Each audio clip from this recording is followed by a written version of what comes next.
খোসপাচড়ার উপর অ্যাসকেবিসের উপর আমি একাধিক ভিডিও করেছি, তারপরেও দেখতেছি সারা বাংলাদেশে অ্যাসকেবিস ছড়িয়ে ছিটিয়ে আছে। স্কিনের যদি আউটডোরে 20 জন রুগী থাকে, তার ভিতরে 15 জনই অ্যাসকেবিসের রুগী, খোসপাচড়ার রুগী। এখন এই খোসপাচড়াটা কেন ভালো হচ্ছে না, কারণটা কি? এর জন্য আপনি দায়ী। 3টে কারণ আছে, 3টে কারণে ভালো হচ্ছে না, কারণ 3টে বলে দেব। এই খোসপাচড়া আপনি কোনো অনেক সময় আছে যে আমি অ্যান্টিহিস্টামিন খাওয়াই, খাদ্যজনিত চুলকানি, অ্যান্টিবায়োটিক খাওয়াই, না, এটা অ্যান্টিবায়োটিকের রোগ না।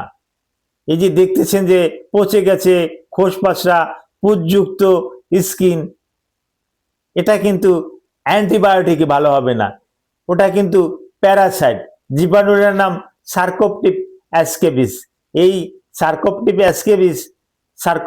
অ্যাসকেবিস এটা কিন্তু প্যারাসাইট, এটা কিন্তু অ্যান্টিবায়োটিকে যাবে না, প্যারাসাইট জাতীয় ওষুধ খাওয়াতে হবে।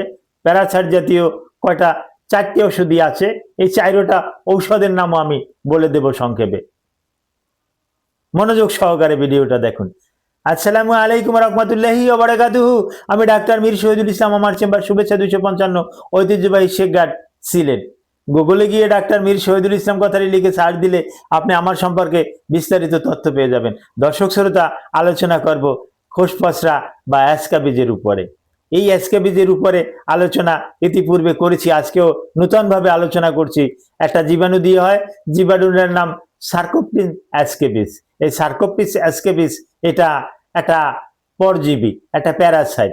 এটা অতি সংবেদনশীল এবং এটা কন্ট্যাক্টি, ছোঁয়াচে, একজনের শরীর থেকে অন্যজনের শরীরে যায়। এবং একজনে যে বিছানায় ঘুমায়, ওই বিছানায় আপনি ঘুমাইলেন, আপনারও হয়ে যাবে, পরিবারের সবাই হয়। আর আমরা বলি ফ্যামিলির যতজন মেম্বার আছে সবাই কি একই সাথে চিকিৎসা করতে, এবং পরিষ্কার পরিচ্ছন্নতা থাকাই এই মূল উৎস। পরিষ্কার পরিচ্ছন্ন থাকলে আপনি কিন্তু এই রোগে বেশি একটা আক্রান্ত হবেন না। কিন্তু যদি আপনি অপরিষ্কার থাকেন, আপনার স্কিন যদি পরিষ্কার পরিচ্ছন্ন না থাকে, তাহলে কিন্তু এই রোগে আপনাকে কিন্তু ভুগতে হবে। আর এই রোগটা এখন বাংলাদেশের আনাচে কানাচে ছড়িয়ে ছিটিয়ে আছে, ভালো হচ্ছে না।